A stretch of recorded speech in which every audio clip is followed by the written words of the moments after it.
नमस्कार दोस्तों, राजधानी लखनऊ में आज इंडियन वाटर वर्क्स एसोसिएशन का 54वां वार्षिक अधिवेशन शुरू हुआ। राजधानी लखनऊ के गोमती नगर स्थित इंदिरा गांधी प्रतिष्ठान में यह कार्यक्रम हो रहा है, जो लखनऊ जल निगम और प्रयागराज जल निगम के सौजन्य से हो रहा है। और सबसे बड़ी बात है कि पूरे देश भर से जल निगम के अभियंता यहाँ पर आए हुए हैं। दोस्तों, हम जल निगम की भी बात करेंगे, साथ ही आज यहाँ जल पुरुष रेमन मैग्सेसे पुरस्कार के विजेता राजेंद्र सिंह भी मौजूद थे और बहुत सुंदर, दिल को छू लेने वाला उन्होंने व्याख्यान इंजीनियर्स के बीच में दिया, उसकी भी हम बात करेंगे। सबसे पहले हम आपको इस इंडियन वाटर वर्क्स एसोसिएशन के 54वें वार्षिक अधिवेशन की बात बताते हैं। इसके मुख्य अतिथि नगर विकास मंत्री आशुतोष टंडन थे। उन्होंने जल जीवन मिशन और अमृत 20 योजनाओं को लेकर के यूपी में जो विकास हुआ है उसकी जानकारी दी। 5 साल में जो कार्य किए गए हैं जल निगम द्वारा उनको बताया। साथ ही जल निगम के अभियंताओं को जल जीवन मिशन और अमृत 20 की चुनौतियों के अनुरूप काम करने का आह्वान भी किया। इस मौके पर अपर मुख्य सचिव नगर विकास आईएएस डॉक्टर रजनीश दुबे, जल निगम के प्रबंध निदेशक आईएएस अनिल कुमार के साथ अध्यक्ष इंजीनियर पीके सिन्हा और पिछले अध्यक्ष डॉक्टर एन सत्यनारायण और तमाम पदाधिकारी मौजूद। इंडियन वाटर वर्क्स एसोसिएशन द्वारा राष्ट्रीय स्तर के जल से जुड़े विभिन्न पुरस्कार विभिन्न क्षेत्रों में दिए जाते हैं। इस वर्ष जल निर्मलता पुरस्कार पुणे से आए प्रोफेसर आर.बी. सर्राफ को दिया गया।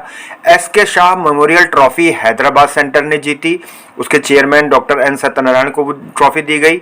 डी.आर. मिसे memorial shield Allahabad Ahmedabad centre को प्राप्त हुआ। वहीं लखनऊ के युवा इंजीनियर नौशाद अहमद, जो जल निगम में महाप्रबंधक हैं, उनको ब्रजनंदन शर्मा पुरस्कार से नवाजा गया। और दोस्तों, 10 पुरस्कार नगर विकास मंत्री आशुतोष टंडन के हाथ से दिए गए।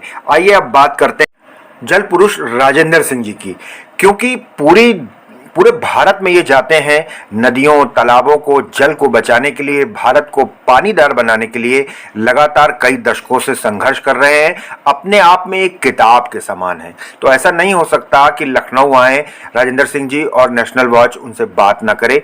किस तरीके से पानी बचाना है, पानी हमारे जीवन के लिए क्यों अहम है, क्योंकि 22 सितंबर से लगातार विरासत और जल को बचाने के लिए मदुरई से इन्होंने एक अभियान शुरू किया है, जो धीरे धीरे आगे बढ़ रहा है।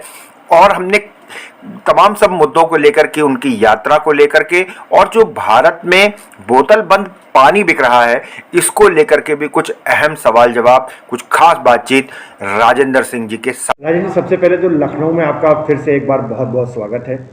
आज इंदिरा गांधी प्रतिष्ठान में एक कार्यक्रम हो रहा था जहां आपने व्याख्यान दिया और जल निगम कर्मचारियों को आपका जो व्याख्यान था वो बहुत पसंद आया। लगातार वो अपडेट करते रहे, बहुत मोटिवेटेड हुए आपसे। तो लखनऊ आने का क्या उद्देश्य है और जो आपकी यात्रा चल रही है वो उसके बारे में थोड़ा विस्तार से बताइए। देखिए, मैं भारत और दुनिया में ये जो 21वीं शताब्दी का संकट है, लोग बेपानी होकर उजड़ रहे हैं और उजड़ कर दुनिया में शहरीकरण बढ़ता जा रहा है। गांव उजड़ते जा रहे हैं, शहर बढ़ते जा रहे हैं। इसलिए हम कोशिश कर रहे हैं कि हम भारत के लोग अपनी विरासत को समझें। हमारी विरासत विद्या में है और वो जो विद्या है वो किसी का अतिक्रमण, प्रदूषण और शोषण नहीं सिखाती। लेकिन ये जो आधुनिक शिक्षा है, इसकी शुरुआत ही होती है कि वो हमें अतिक्रमण करना, शोषण करना, प्रदूषण करना हमारी शिक्षा का हिस्सा होता है। जैसे हम इंजीनियरिंग को देखें, यदि हम एक अच्छे इंजीनियर हैं तो हम ऐसी टेक्नोलॉजी बताते हैं कि जिससे धरती का पानी तेजी से निकाला जा सके। इसका मतलब क्या हुआ कि नेचर में जो भी कुछ है उसको निकाल लो, उसको एक्सट्रैक्ट कर लो। तो ये जो शोषण करने वाली तकनीक और इंजीनियरिंग है, इससे हमारी दुनिया का भविष्य सुरक्षित नहीं है। मैं जानता हूँ कि इंजीनियरों ने बहुत मेहनत करके, पढ़ाई करके, अच्छी पढ़ाई करके ये शोषण की तकनीक और इंजीनियरिंग की ट्रेनिंग ली है, लेकिन इसमें विद्या नहीं है, इसमें संवेदना नहीं है, इसमें साइंस विद सेंस नहीं है। तो जब आपका विज्ञान केवल कैलकुलेशंस पे चलता है तो उसमें प्रकृति के साथ और अध्यात्म के साथ कोई रिश्ता नहीं होता। जब आपका विज्ञान प्रकृति और अध्यात्म के साथ जुड़ जाता है तो वो संवेदनशील विज्ञान होता है, वो साइंस विद सेंस होती है। और जब साइंस विद सेंस होती है तब हमारा भविष्य अच्छा बनाने के रास्ते हम हमेशा ढूंढते हैं। इसलिए आज के इस सम्मेलन में मैं बहुत खुश था। देश भर से बहुत सारे इंजीनियर्स आए थे, सभी राज्यों के इंजीनियर आए थे और सभी इंजीनियरों ने बहुत अच्छे मन से ये बात सुनी कि ठीक है, जब हमने पढ़ाई की वो शिक्षा मैकाले की शिक्षा पद्धति से आई है। मैकाले ने इस देश में जो विद्या थी उस विद्या को समाप्त करके शिक्षा की पद्धति, शिक्षा का सिस्टम शुरू किया।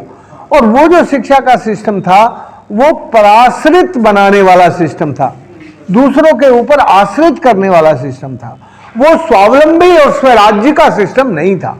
इसलिए इस सिस्टम को समझने के लिए भारतीय ज्ञानतंत्र को, भारतीय विद्या को आधुनिक शिक्षा के साथ जोड़ने के लिए, जो आधुनिक शिक्षा से विकास के नाम पर लालची विकास ने विनाश किया है, उस विनाश से बचने के लिए विरासत को समझना और विरासत को समझ के शुभ काम करना, केवल लोभी लालची बनकर नहीं। ये बात आज मैंने देश भर के इंजीनियरों के सामने रखी।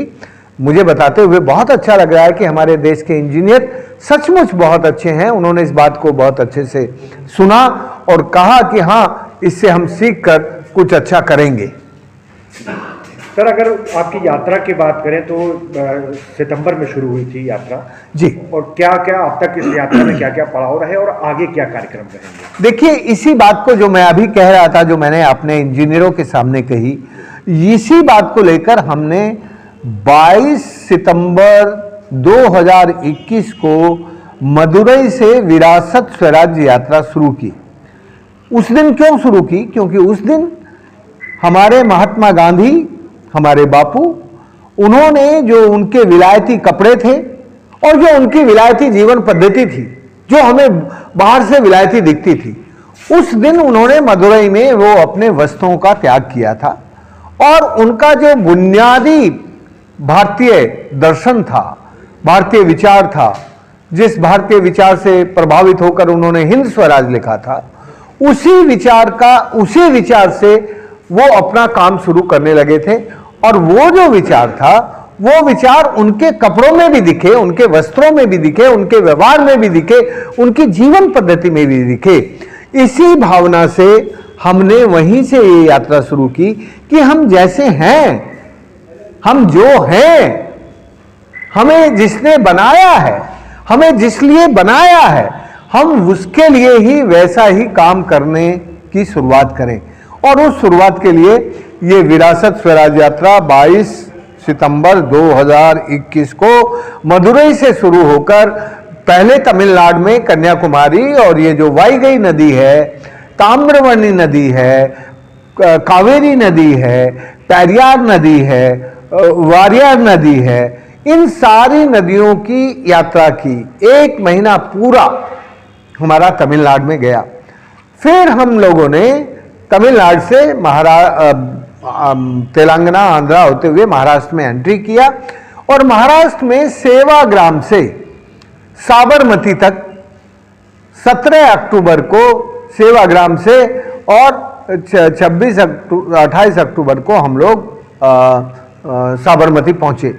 क्यों? क्योंकि साबरमती महात्मा गांधी का पहला सत्याग्रह आश्रम था और वो जो आश्रम था वो नमक जैसी मामूली चीज को दांडी मार्च से, नमक सत्याग्रह से उन्होंने शुरू किया था।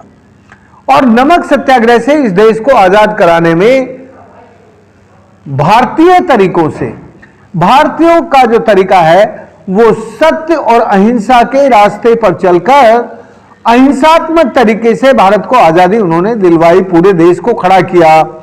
यह बात अलग है कि कुछ नरम दल, कुछ गरम दल, सब तरह के लोग थे, लेकिन पूरा भारत जो अंग्रेजों से डरा हुआ था, उस भारत का डर निकालने के लिए उन्होंने चरखे का उपयोग किया। चरखा हिंदुस्तान की गरीबतम महिला की जिंदगी का औजार होता है। ये जो विरासत जिसको मैं कहता हूं, ये दुनिया की सबसे बड़ी विरासत है जीवन। फिर जीवन को चलाने वाली जो जीविका होती है, जो हमारी आजीविका है। हम चरखे से जीवन चलाते थे। उस जमाने में हमारी महिलाएं अपना सूत काट के वस्त्र बनाती थी और स्वावलंबी गांव की व्यवस्था थी। बापू ने उसी को अपना हथियार बनाया, आजादी की आंदोलन का सुदर्शन चक्र जो बापू ने भारत का बनाया, वो चरखा बनाया। इसलिए हमने सत्याग्रह के आश्रम साबरमती को बचाने के लिए, क्योंकि अब वहां सरकार उसको वैश्विक पर्यटन केंद्र बनाना चाह रही है, तो वैश्विक पर्यटन केंद्र बनाएगी तो जो मूल विरासत है वो नहीं बचेगी। जैसे उन्होंने पंजाब में जलियांवाला बाग, जो हमारी विरासत था, हमारी आजादी की आंदोलन की याद दिलाता था, वहां जाते के साथ हमें आजादी की याद आ जाती थी कि यहां पर गोलियों से हमें भूना था। उसकी सारी गोलियों के जितने भी जगह थी उन सबको सीमेंट से भर के, और वो अब एक वैश्विक टूरिस्ट सेंटर बना दिया।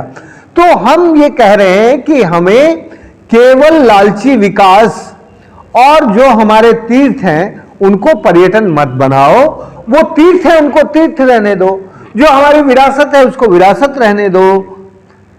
सर, यहाँ पर एक सवाल ये है कि अभी कुछ दिन पहले ही, कुछ महीने पहले ही मुख्यमंत्री योगी आदित्यनाथ ने बुंदेलखंड में सिंचाई योजनाओं का शिलान्यास किया और बड़े जोर शोर से भाजपा ने उसका प्रचार प्रसार भी किया। आपको क्या लगता है कि क्या बुंदेलखंड में पानी की समस्या, क्योंकि आप काफ़ी समय से काम कर रहे हैं, दूर हो पाएगी? भाई देखो, यदि पानी का काम ईमानदारी से करेंगे, सामुदायिक विकेंद्रित जल प्रबंधन के तरीके से हम काम करेंगे, तो बुंदेलखंड पानीदार बन सकता है। जैसे बुंदेलखंड में महिलाओं ने जल सहेलियों ने छोटा काम शुरू किया, वैसा सामुदायिक विकेंद्रित काम यदि बुंदेलखंड में सरकार भी करने लगे तो मुझे लगता है कि बुंदेलखंड पानीदार बन जाएगा। बुंदेलखंड की जो पानी की समस्या है वो केन बेतवा लिंक से तो कभी समाधान नहीं होगा। Ken Betwa link linking of corruption और लिंकिंग ऑफ पॉल्यूशन है। इसलिए हमारे श्री योगीनाथ जी ने जो योजना शुरू की है वो अच्छा है। वो जो तालाबों की बुंदेलखंड के लिए शुरू की है वो योजना तो अच्छी है, तालाबों वाली, क्योंकि वो जो सामुदायिक विकेंद्रित जल प्रबंधन है उससे तो देश, बुंदेलखंड, उत्तर प्रदेश सब पानीदार बन सकते हैं। लेकिन आप ये जो बड़ी बड़ी योजना बनाते हैं उससे देश पानीदार नहीं बनेगा। उससे भारत का पैसा बड़ी कंपनियों की जेब में जाएगा और करप्शन बढ़ेगा और लिंकिंग ऑफ पॉल्यूशन होगा। एक आखिरी सवाल ये कि हो सकता है कई बार ये सवाल आपसे पूछा जाता हो, लेकिन नेशनल वॉच आज आपसे ये सवाल फिर से एक बार पूछ रहा है कि ये जो बोतल बंद पानी बिक रहा है भारत में, इसको लेकर के आप क्या कहते हैं? देखिए, भारत के लोग, आपको एक बात समझ लेनी चाहिए कि 200 साल की गुलामी भी भारत के पानी का निजीकरण, व्यापारीकरण नहीं कर पाई थी। जबकि इन अंग्रेजों का राज दुनिया में जहां भी था, उन्होंने सबसे पहले उन देशों की पानी का, धरती के ऊपर का पानी भी और धरती के नीचे का पानी भी प्राइवेट कंपनियों को दे दिया था। जैसे सेनेगल में फ्रांसीसियों का राज था, तो पूरे का पूरा सेनेगल का सरफेस का पानी और नीचे का पानी स्वेज नाम की कंपनी को दे दिया था। लेकिन अंग्रेज भारत के पानी का निजीकरण नहीं कर पाए, पानी का बाजारीकरण नहीं कर पाए। अब हमारी सरकारें यदि पानी का निजीकरण, बाजारीकरण करेंगी तो मुझे लगता है कि हमारी सरकारों को यह जानना और समझना बहुत जरूरी है कि पानी भारत के लोगों की आस्था, आनंद, भारत के लोगों का जीवन, जीविका और जमीर है, डिग्निटी है, भारत के लोगों का गौरव है, भारत के लोगों का आनंद है। यदि आप इसको बोतल बंद पानी में भर के बाजार में कंपनियों को पानी का मालिक बनाएंगे तो इसमें भारत की बड़ी बदनामी होगी, क्योंकि भारत पानी का बाजार वाला देश नहीं है। भारत तो भारतीय आस्था और पानी की रक्षा वाला देश है।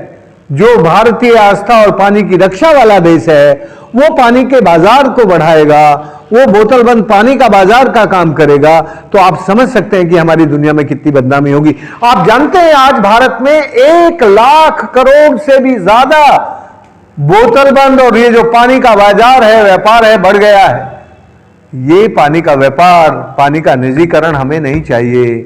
हमें पानी का सामुदायिकरण चाहिए, हमें पानी का सामुदायिक विकेंद्रीकरण चाहिए। हमें नदी जोड़ नहीं चाहिए, हमें नदियों से जुड़ना चाहिए। जहां नदियों से लोग जुड़ जाते हैं वहां बेपानी लोग पानीदार बन जाते हैं। इसलिए हम लोगों को पानीदार बनना है, भारत को पानीदार बनना है। तो मैं यही कहूंगा कि पानीदार बनने वाले लोग नदी जोड़ नहीं करते, नदियों से खुद जुड़ते हैं और इस देश में नदी की साक्षरता का अभियान और आंदोलन चलाते हैं।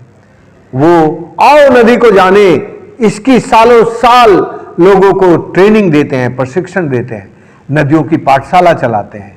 नदियों की पाठशाला में नदियों को जो भारतीय आस्था से नदी का रक्षण संरक्षण होता था वो सिखाते हैं। इसलिए मैं उन सबको ये बात निवेदन करना चाहता हूँ कि हमारे देश के इंजीनियरों, हमारे देश की सरकारों, हमारे देश के राजनेताओं सबको इस बात को जान लेना चाहिए कि भारत को यदि पानीदार बनाना है, यूपी को यदि पानीदार बनाना है, लखनऊ को यदि पानीदार बनाना है तो इनकी नदियों से समाज को जोड़ो। और नदियों से जोड़ने का तरीका है तालाबों को ठीक करो, कुओं को ठीक करो, उनको शुद्ध सदा नीरा बनाओगे, तालाब शुद्ध सदा नीरा बनाओगे तो आपकी नदियां भी शुद्ध सदा नीरा बनकर बहने लगेंगी। नेशनल वॉच से बात करने के लिए बहुत बहुत धन्यवाद। Thank you.